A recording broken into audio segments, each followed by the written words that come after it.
मेरा तो मन था कि आर्मी में जाऊं। हम्म, अपना माइंड भी काम नहीं कर रहा था। अब उतना करने के बाद नहीं होता है, तो 1 एकड़ में लगाया था।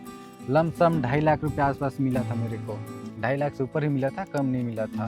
हाँ, साल में 10 से 12 लाख आराम से कमा सकते हैं अगर अच्छा से मैनेजमेंट रहे। लोगों का मानसिकता कैसे चेंज करें कि खेती में पैसा है, खेती में भी पैसा कमा सकते हैं। जितना ज़्यादा बड़ा रिस्क उतना ज़्यादा पैसा है इसमें। अभी तक मैं जब भी लगाया हूँ प्रॉफिट ही दे के गया है। आपका बेस्ट वैरायटी कौन सा है?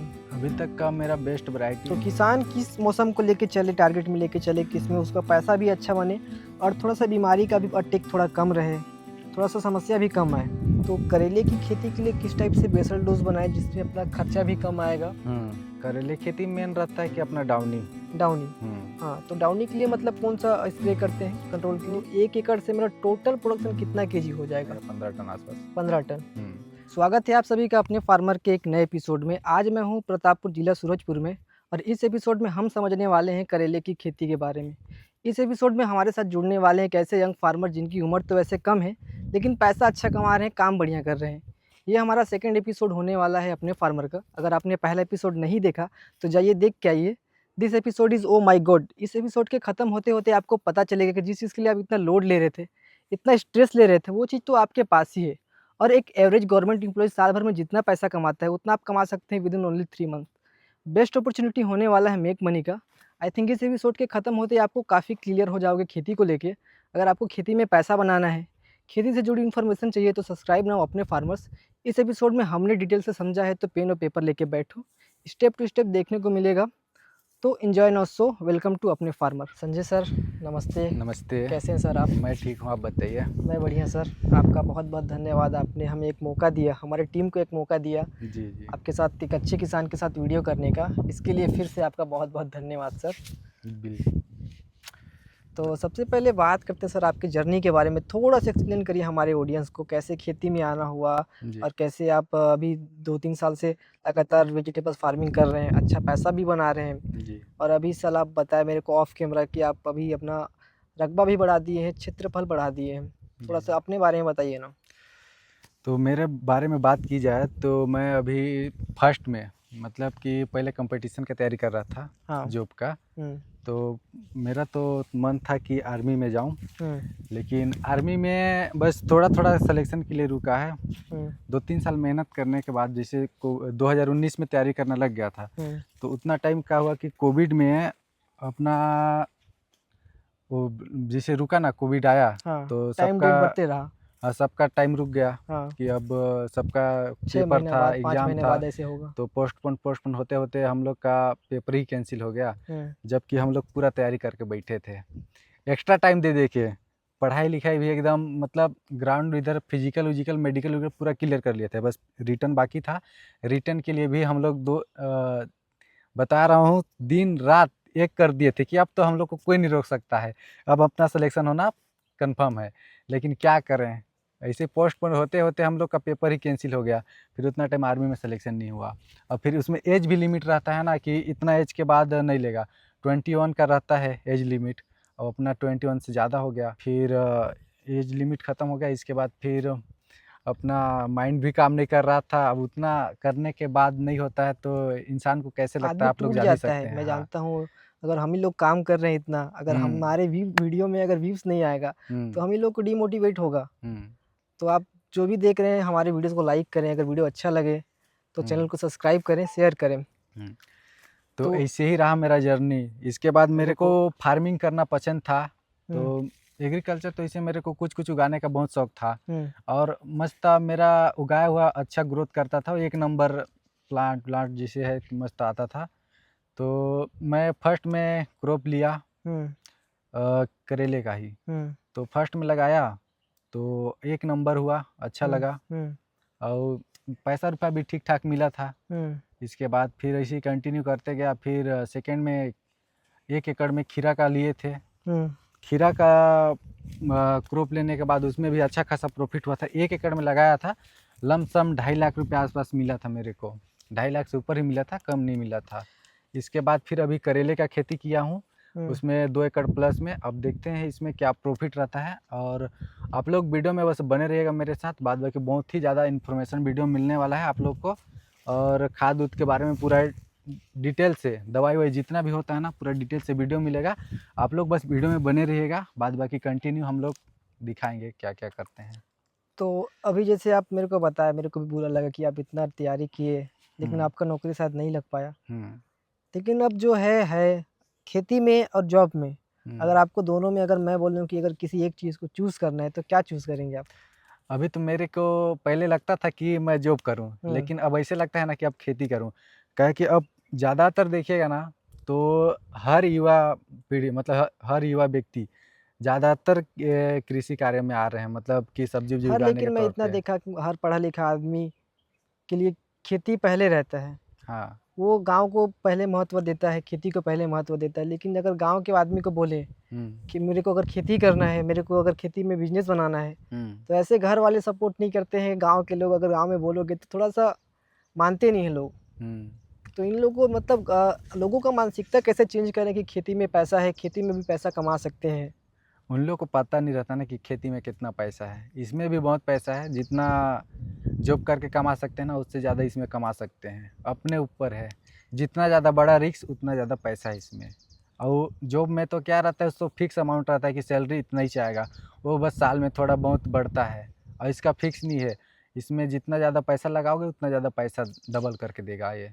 अभी आप जैसे पिछले 3 साल से खेती कर रहे हैं, है जी। ना? तो हाँ। 3 साल में अभी अगर आपका अगर एवरेज बोलें तो साल का कितना बन जाता है पैसा? एक वैसे नहीं, बस एकड़ के बारे में बात करते हैं कि 1 एकड़ में इतना दे देगा। हाँ, 1 एकड़ में हम लोग को मान लीजिए 2 से ढाई लाख दे रहा है, साल का। साल का। ढा साल का नहीं, 1 सीज़न का।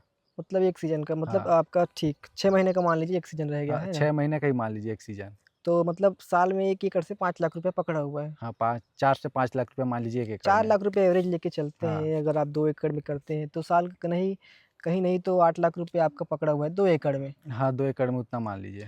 अगर जिसके पास ज़्यादा ज़मीन है, इन्वेस्टमेंट करने के लिए पैसा है तो वो हुँ। आराम से नहीं में आपका साल में 10 लाख रुपए कहीं नहीं जाएगा हाँ, उसका। साल में 10 से 12 लाख आराम से कमा सकते हैं, अगर अच्छा से मैनेजमेंट रहेगा तो। और अगर मैनेजमेंट अपने ऊपर है, अगर अच्छे से नहीं कर पाएँगे तो आप लोग की गलती है। और जैसे अगर बात करें एक्सपीरियंस के बारे में, तो अगर आप एक छोटी से भी 10-15 हज़ार रुपए की नौकरी के लिए जाएँगे तो वहाँ आपका एक्सपीरियंस पूछा जाएगा, वहाँ आपका डिग्री देखा जाएगा। ज़रूर। लेकिन किसान में, खेती में आदमी सोचता है कि मेरे को प्रॉफ़िट नहीं हुआ, मेरे को पैसा मेरे को आया नहीं। तो अगर मैं बोल रहा हूँ अगर आप खेती कर रहे हैं तो पहले 6 महीना, साल भर सीखिए, उसके बाद हुँ। खेती में आइए, उसके बाद देखिए कि आपका रिज़ल्ट कैसे आता है ना? जी, तो देखिए, जॉब तो हर कोई कर लेता है। मान लीजिए 10-15 हज़ार का जॉब है, हुँ, लेकिन वो जॉब किसी और के थ्रू मतलब दूसरे के अंडर में करना पड़ता दूसरे है। के लिए पैसा कमा के और दे रहा उसमें है। क्या है कि कंटिन्यू जाना पड़ता है। वो ड्यूटी फिक्स टाइम है कि इतना टाइम जाना है, इतना टाइम छुट्टी होगा। सैलरी भी फिक्स रहेगा, लेकिन इसमें अपना काम है, मन किया तो आज किया, नहीं मन कर रहा है तो चलो ठीक है, आज आराम से ही करेंगे, चाहे कल कर लेंगे, ऐसे रहता है। अपना काम अपना होता है, अपना काम बेस्ट रहता है मेरे हिसाब से।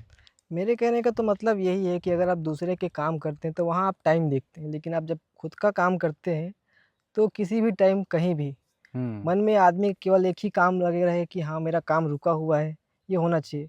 और खुद के काम में आदमी कभी थकता नहीं है, खुद के काम में आदमी कभी रोता भी नहीं है। वो अगर तो वो है। अच्छा रहे चाहे बुरा रहे लेकिन अपना काम ही होता है। अपना काम तो अपना ही होता है। इस एपिसोड में हम आपसे करेले की खेती के बारे में समझेंगे। तो सबसे पहले बात करते हैं करेले के साथ का एक्सपीरियंस। कैसा एक्सपीरियंस है सर आपका?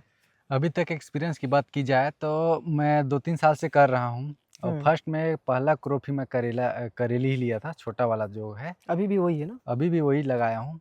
क्या है कि इसका प्रोडक्शन बहुत ही ज़्यादा है और ठीक-ठाक रहता है। एक्सपीरियंस की बात जाए तो अभी तक अगर मैनेजमेंट अच्छा है और अभी तक बीमारी-उमारी बहुत ही कम आया है। क्या है कि बीच-बीच में इसको हम लोग मेंटेन करके रखे हैं। इसीलिए अभी तक का कभी मतलब कि लॉस नहीं हुआ है। पैसा अभी छोड़ के ही गया। अभी तक मैं जब भी लगाया हूँ, प्रॉफ़िट ही दे के गया है और इस बार भी प्रॉफ़िट ही दे के जाएगा, ऐसा नहीं है कि लॉस करके जाएगा। जितना भी खर्चा किए हैं पूरा निकाल देता है। तो आप लोग भी अगर खेती करना चाहते हैं तो हम लोग के साथ जुड़े रहिए, बहुत ही ज़्यादा इन्फॉर्मेशन मिलेगा। खाद दवाई के बारे में तो ख़ास करके विशेष करके उसी के बारे में चलेगा। दोस्तों है तो कड़वा लेकिन पैसा छोड़ के जाता है मीठा-मीठा। सबसे पहले बात करते हैं वैरायटी सिलेक्शन के बारे में। तो अभी तक आपका बेस्ट वैरायटी कौन सा है? अभी तक का मेरा बेस्ट वैरायटी बात की जाए तो वचन सीड करके आता है बटुक 208 हम्म या तो बटुक ही आता है, हम्म वही मेरा बेस्ट है। उसका प्रोडक्शन अच्छा है, मतलब फल बहुत ही ज़्यादा लगता है। और बीमारियों में भी कैसा है उसका? बीमारी में भी सही है, सहनशीलता है उसमें भी वायरस के प्रति। वैरायटी में आपका हो गया वटुक जी। वचन का। और जैसे अभी अगर बड़े वाले करेले में बोले तो उसमें शायद आप पीछे वाले फार्म में लगाए हैं, तो बड़े वाले में वैरायटी के बाद बात करें तो उसमें कौन सा अच्छा है? बड़े वाले में अभी खासकर मैं उतना वो चीज़ नहीं किया। बड़े वाले में NT77 बढ़िया है। अपने और छत्तीसगढ़ में ना? अपने छत्तीसगढ़ में हाँ। फेमस है, वही चल रहा है, वही चलेगा ही अभी। और जैसे बात करते हैं करेले की खेती के लिए सस्टेनेबल क्लाइमेट, तो क्लाइमेट में कैसा मौसम चाहिए करेले की खेती के लिए? अगर क्लाइमेट की बात की जाए तो अभी गर्मी की में फरवरी में ही ठीक रहता है, क्या कि फरवरी में लगभग 25 से 30 सेंटीग्रेड आ जाता है तापमान। तो तापमान अभी मतलब अच्छा रहता है करेले हाँ, के लिए। 25 से लगभग 35 तक ग्रोथ में ठीक रहता है, उतना पकड़ लिया तो। इसके बाद टेम्परेचर बढ़ जाता है तो कोई दिक्कत नहीं है। ठीक। और जैसे करेला का जैसे मैं मेन सीजन देखा हूँ तो एक गर्मी हो गया और एक बरसात हो गया, तो किसान किस मौसम को लेके चले, टारगेट में लेके चले कि इसमें उसका पैसा भी अच्छा बने और थोड़ा सा बीमारी का भी अटैक थोड़ा कम रहे, थोड़ा सा समस्या भी कम आए?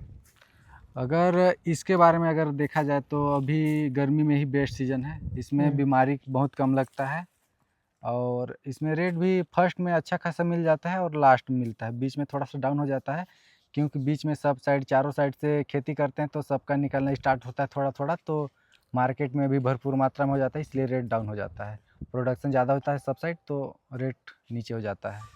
जैसे अगर बात करते हैं मिट्टी के बारे में, तो करेले की खेती के लिए किस टाइप की मिट्टी अच्छा रहता है? मिट्टी अच्छा की बात की जाए तो दोमट मिट्टी टाइप का अच्छा है, मतलब कि ज़्यादा चिकना भी नहीं, लेकिन वही से थोड़ा सा चिकनी मिट्टी टाइप का थोड़ा सा ठीक है, ज़्यादा ब्लू नहीं होना चाहिए। और बाद बाकी मिट्टी तो सभी में हो जाता है, बस कोई न्यूट्रिशन का कमी रहता है। बाद बाकी एक बार अगर सोइल टेस्ट करवा लिए वो बेटर रहेगा, तो बेटर रहेगा, उसमें ये पता चल जाएगा ना कि कौन सा पोषक तत्व की ज़्यादा कमी है, तो उसको हम लोग दुकान से लाके पूरा कर सकते हैं। ठीक है। अगर बात करते हैं लैंड प्रिपरेशन के बारे में, तो मेरे को अगर करेला लगाना है तो मैं खेत की तैयारी कैसे करूं? खेत की तैयारी करते समय ना कल्टीवेटर से तो 2-3 बार जोतवा के थोड़ा सा धूप खाने के लिए छोड़ देना चाहिए। इसके बाद फिर रोटावेटर मरवा देना चाहिए। इसके बाद बेड उड बना के बेसल डोज डाल देना चाहिए। और जैसे बात करते हैं गोबर के बारे में, तो साल में गोबर कितना बार देना चाहिए लमसम? साल में एक बार देना चाहिए। जरूरी है ना? जरूरी, एक बार बस दे दें। अब उसके बात करते हैं बेड के बारे में, तो जैसे अगर मैं बेड बनाता हूँ तो मेरी बेड से बेड की दूरी कितनी होनी चाहिए? बेड दूरी अपने हिसाब से है, जैसे 4 फीट में बनाते हैं, 5 फीट में भी बनाते हैं, लेकिन ज़्यादातर 4 फीट में बनता 4 फीट है में करेले के लिए। करेले के लिए। और अगर बेड की ऊंचाई के बारे में बात करें तो जैसे मतलब कितना ऊंचा होना चाहिए बेड, अगर मैं गर्मी में करता हूँ तो? गर्मी में करते हैं तो बेड की ऊंचाई वही लगभग आधा फीट होना चाहिए। अगर मैं बरसात में करता हूँ तो वही मेरे को थोड़ा सा बेड की हाइट ज़्यादा रखनी पड़ेगी, 1 फीट आसपास, 1 से 1.5 फीट वाटर निकासी के लिए, है ना? अब बात करते हैं बेसल डोज के बारे में, तो सबसे अहम चीज़ होता है हर प्लांट के लिए बेसल डोज। बेसल डोज जरूरी है। तो करेले की खेती के लिए किस टाइप से बेसल डोज बनाए जिसमें अपना खर्चा भी कम आएगा और पूरे न्यूट्रिशन भी आ जाएंगे, जिसमें प्लांट के लिए अच्छा भी रहेगा? तो बेसल डोज के बारे में बताइए थोड़ा सा। बेसल डोज में प्रति एकड़ के बारे में बात किए जाएंगे। तो प्रति एकड़ अगर बेसल डोज की बात की जाए तो अगर DAP डाल रहे हैं हम लोग तो 2 बोरी DAP हो गया, 1 बोरी पोटास और माइक्रो न्यूट्रिएंट कम से कम 15 से 20 किलो डाल देना चाहिए। और जिंक हो गया, 10 किलो जिंक डाल देना चाहिए और सल्फर डाल देना चाहिए 10 किलो और SSP डाल देना चाहिए 2 बोरी। कैल्शियम मैग्नीशियम भी डाल देना चाहिए एक ही बार बेसल डोज में। कितना मेरा खर्चा आएगा बेसल डोज में अगर बात करें कि एक एकड़ का? तो खर्चे की बात की जाए तो 1 एकड़ में मेरा बेसल का खर्चा आएगा 15,000 रुपये, अगर कंप्लीट मेरा रहेगा तो। और फिर अपना बात करते हैं मल्चिंग के बारे में, तो मैं देखा हूँ बहुत किसान ऐसे रहते हैं जो करेले में मल्चिंग नहीं यूज़ करते हैं, हम्म। तो मल्चिंग यूज़ करना चाहिए नहीं करना चाहिए, थोड़ा सा इसके बारे में बताइए। और मल्चिंग यूज़ करने से किसान को क्या क्या फ़ायदा होता है? मल्चिंग यूज इसलिए करते हैं ताकि उसमें घास ना उगे, हाँ, ये बेनिफिट करता है। और मॉइस्चर मतलब ज़्यादा टाइम मेंटेन तक का रहता थोड़ा है। सा मेंटेन करके रखता है हाँ, मल्चिंग। हाँ। नॉर्मल भी लगा सकते हैं, कोई दिक्कत नहीं है उसमें, लेकिन लेबर लगते हैं घास निकालने के लिए, बस यही है। और उसमें निंदा कोड़ा करने के बन जाता है। ठीक। मल्चिंग मतलब कितने माइक्रोन का यूज़ करना चाहिए करेले में? करेले में थोड़ा सा लंबा खेती है तो थोड़ा सा बढ़िया वाला यूज करना चाहिए, थोड़ा सा हल्का सा। 25 माइक्रोन का हो जाएगा मेरा? अगर फर्स्ट मतलब एक ही फसल लेना है, हाँ, जैसे कि मान लीजिए एक सीजन में एक ही फसल लेना है, इसके बाद नहीं लेना कुछ भी फसल, हाँ, उखाड़ दे रहे हैं, हाँ, तो चल जाएगा, नॉर्मल मल्चिंग चल जाएगा। ऐसा। हम्म। अब बात करते हैं ड्रिप के बारे में, तो हम्म। ड्रिप मतलब मैं कितना का यूज़ करूँ करेले की खेती के लिए? करेले की चाहे कोई भी हो, हाँ, 12 mm का सही है, कोई दिक्कत नहीं है। 12 का। हम्म। अब बात करते हैं प्लांटेशन के बारे में। हम्म। तो जैसे मैं अगर प्लांटेशन करता हूँ तो मेरे प्लांट से प्लांट की आइडियल दूरी कितनी होनी चाहिए? खास करके हम लोग तो 2 ही फीट में लगाते हैं। 2 फीट में करेला? हाँ, करेला हाँ, इसमें 3 फीट में भी लगाते हैं, लेकिन अपना 2 फीट में सही है। 2 फीट में सही है। जैसे मैं आपका वीडियो देखा था, हाँ। आप नर्सरी से प्लांट मंगवाए थे, हम्म। लेकिन मैं बाकी किसान को देखा हूँ कि डायरेक्ट सीड को सोइंग कर देते हैं, बो हम्म। देते हैं। हम्म। तो उसमें अच्छा रहता है कि प्लांट में अच्छा रहता है? दोनों में कौन सा बेस्ट रहता है? प्लांट बेस्ट है। और सोइंग में क्या रहता है कि कहीं पर उगा कहीं पर नहीं उगता हम्म। है, लेकिन प्लांट वहाँ से थोड़ा सा महंगा पड़ता है। सोइंग भी सीड से मतलब कि वो प्लांट, दोनों में से अच्छा कौन सा रहता है? दोनों में से अच्छा तो प्लांट से सही है। प्लांट। हम्म। और खर्चा अगर बात करें, अगर 1 एकड़ में अगर मेरे को बीज लगाना है, हम्म। तो बीज में ज़्यादा खर्चा आएगा कि प्लांट में ज़्यादा खर्चा? प्लांट में ज़्यादा खर्च आएगा। कितना रुपये मतलब महंगा पड़ता है मेरे से? प्लांट में 1.5 से 2 रुपया पड़ जाता है महंगा। 2 रुपये। अगर 2 मान रुपया लीजिए मान लीजिए। मेरा 15 खर्चा और तो वहाँ 30 होगा, है ना? हाँ।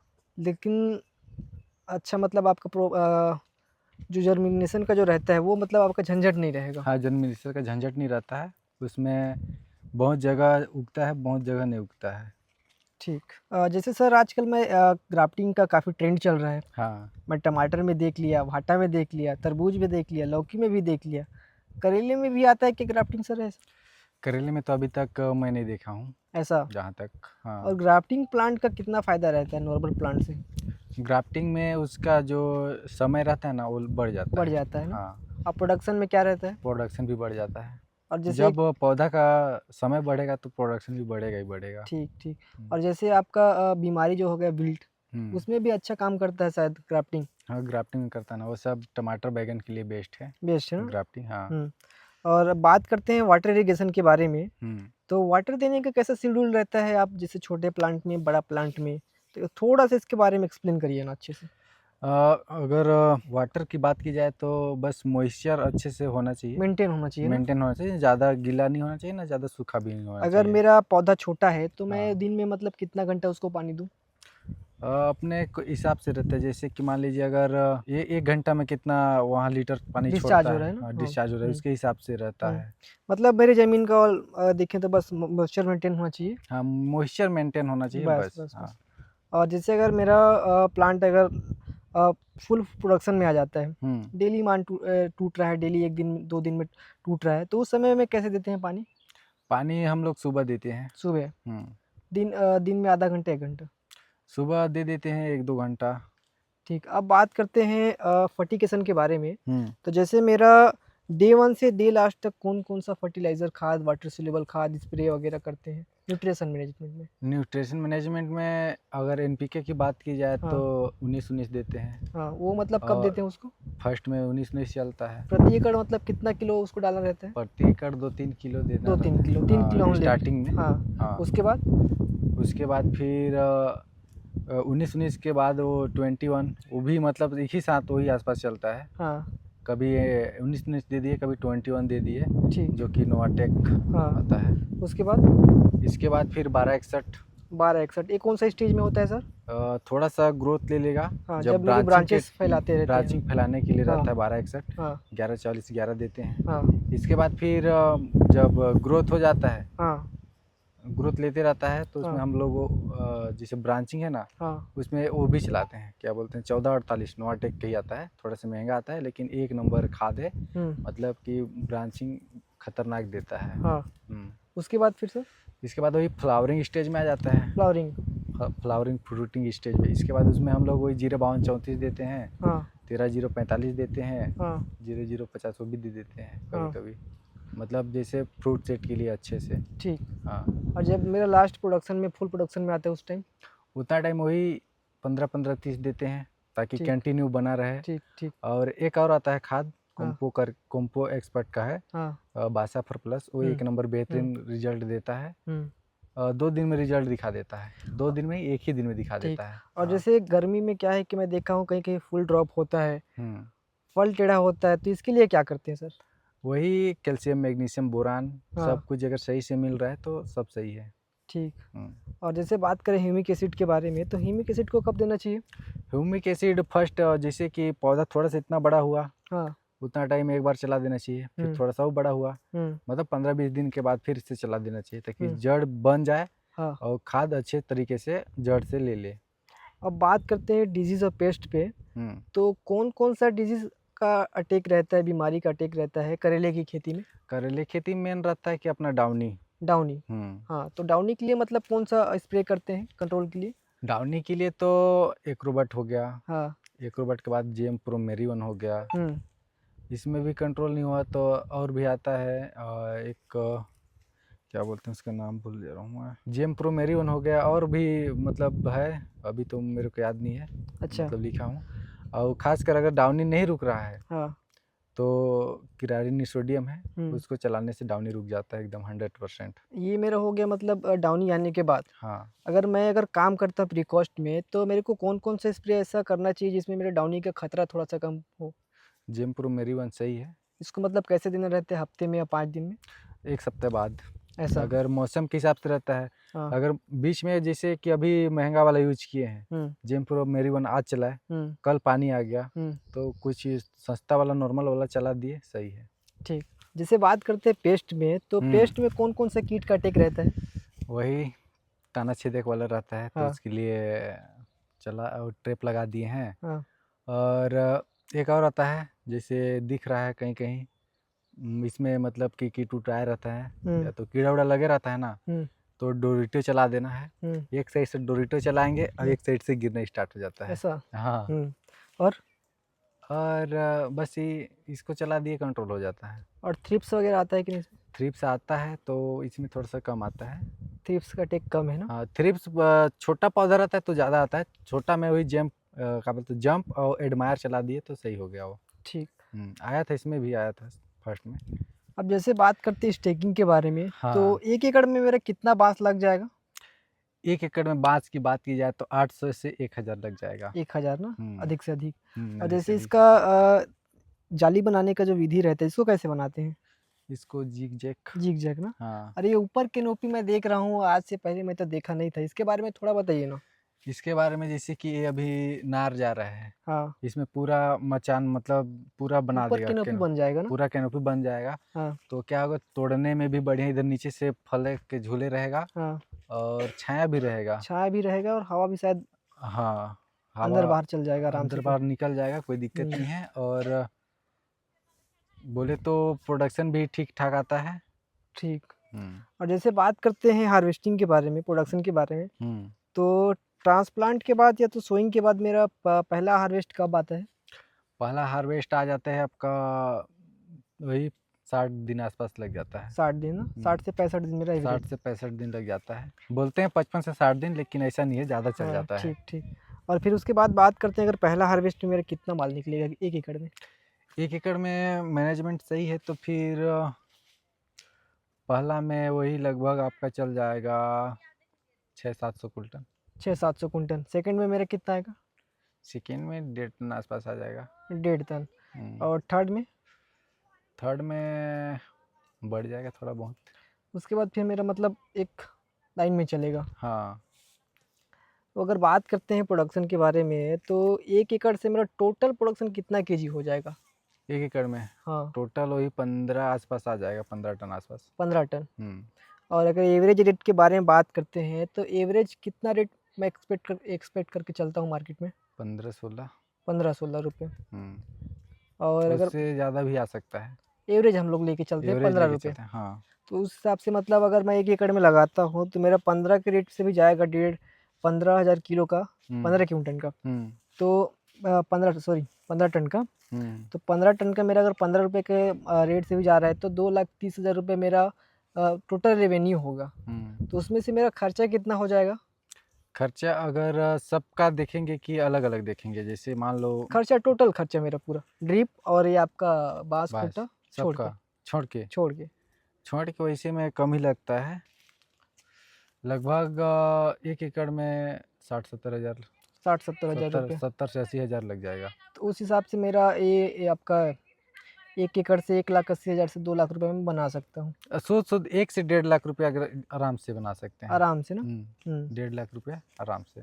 और जैसे बात करते हैं, अगर मेरा मैनेजमेंट सही रहा, हम्म मौसम मेरा साथ दे दिया, तो मैं 1 एकड़ में कितना बार हार्वेस्ट ले सकता हूँ? एक बार में मतलब 1 एकड़ में कितना बार हार्वेस्ट? हम्म 18 से 20 बार ले सकते 18 हैं, से 20 बार ना। अगर सब कुछ सही मैनेजमेंट रहा तो। और उसके बाद बात करते हैं, प्रॉफिट तक ठीक था, हार्वेस्ट तक ठीक था, लेकिन सबसे बड़ा चीज़ है चैलेंजेस। हर खेती में एक बड़ा बड़ा चुनौतियाँ रहता है। करेले की खेती में सबसे बड़ा टफ काम कौन सा लगता है आपको? मेरे को टफ काम ये लगता है मैनेजमेंट। मैनेजमेंट ना। हाँ, वही ठीक लगता है। हम्म और जैसे कोई बीमारी, कोई डिजीज़ वगैरह ऐसा कुछ? वो सब तो कंट्रोल हो जाता है, ठीक। लेकिन अगर मैनेजमेंट रहा ना, प्रोडक्शन भी गड़बड़ा जाता है। ठीक। और जैसे बात करते हैं मार्केटिंग के बारे में, तो अभी यहाँ से अगर अपन लोकल मंडी के बारे में बात करें तो 60 किलोमीटर दूर है। तो इस एरिया में अगर कोई किसान लगाता है तो फिर जिसका मार्केट दूर है, तो उसको कम से कम कितना एकड़ में लगाना चाहिए जिससे उसको अच्छा बायर मिले, खरीदार अच्छा मिले? क्या बोलेंगे आप? अगर नया किसान है, हाँ, अगर वो सीखने के लिए कर रहा है तो मैं तो बोलूँगा आप जितना कम में कर सके उतना करें। अगर आप इकोनॉमिक में बात करते हैं, अगर पैसा कमाने की दृष्टि में, तो कितना एकड़ में करना चाहिए? 1-2 एकड़ में लगाना चाहिए, है ना? ये रहता है कि अगर मान लीजिए 2 एकड़ में लगा लिए, अगर 2 एकड़ में लगा रहे हैं, एक पिकअप में 1 दिन में बन रहा है तो रेट अलग मिलता है। मतलब जैसे अगर कम निकल रहा है तो थोड़ा सा 1-2 रुपया कम मिलता है, और एक पिकअप बन गया तो थोड़ा ज़्यादा पैसा मिलता है। ठीक। और ऐसा नहीं है कि पिकअप बनने तो ही माल जाएगा, मतलब कम भी हो रहा है तब भी चल उठ जाता है, ऐसा बात नहीं है। लेकिन अभी जैसे मैं आपका एरिया देखा तो आपके एरिया में एवरेज थोड़ा किसान कम है इस एरिया में। जैसे आपका अभी मतलब मान के चलिए अभी एक बार टूटता होगा तो 80-100 पन्नी शायद निकलता होगा। तो उस टाइम में अगर बायर्स अगर देखें तो खरीदने में भी आसानी होता होगा, क्योंकि एक जगह माल मिलना, लोड करना, मंडी टाइम रहता है ना? तो इस टाइम में कोई भी इंसान खरीदने में हिचकिचाता नहीं है। इस एपिसोड को हमारे यूथ देख रहे होंगे तो उनको आप क्या मैसेज देना चाहेंगे? आजकल के युवा लोग को मैं यही संदेश देना चाहता हूँ कि सब लोग बाहर जा रहे हैं कमाने के लिए, वो भी ज़्यादा नहीं, 10-15 हज़ार के चक्कर में। उससे ज़्यादा घर में खेती बाड़ी करके कमा सकते हैं। काहे कि अगर मेहनत कर रहे हैं, उधर भी मेहनत करना है, इधर भी मेहनत करना है, लेकिन क्या है, उधर का में 10-15 हज़ार के चक्कर में पूरा दिन रात मेहनत करना पड़ता है। इसमें भी करना पड़ेगा, लेकिन इसमें ज़्यादा पैसा है, और ज़्यादा पैसा है। बस बात यह है कि स्मार्ट वर्क होना चाहिए और लगन होना चाहिए, कामों में रुचि होना चाहिए, ताकि कोई भी पौधा रहता है, ग्रोथ अच्छा रहता है तो उसके हिसाब से प्रोडक्शन देता है। अगर आपको बिजनेस खुद का बनाना है तो खेती आपके लिए बेस्ट ऑप्शन हो सकता है। अगर खेती करना चाहते हैं तो आओ हम लोग के साथ जुड़ जाओ, साथ में करेंगे और साथ में सीखेंगे। आशा करता हूँ कि आपको हमारा एपिसोड अच्छा लगा होगा, हमारी जानकारी अच्छा लगा होगा।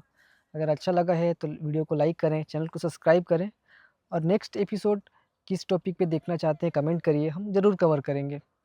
मिलते हैं एक नए एपिसोड में, तब तक के लिए धन्यवाद। आपने इतना समय दिया इसके लिए भी धन्यवाद आपका।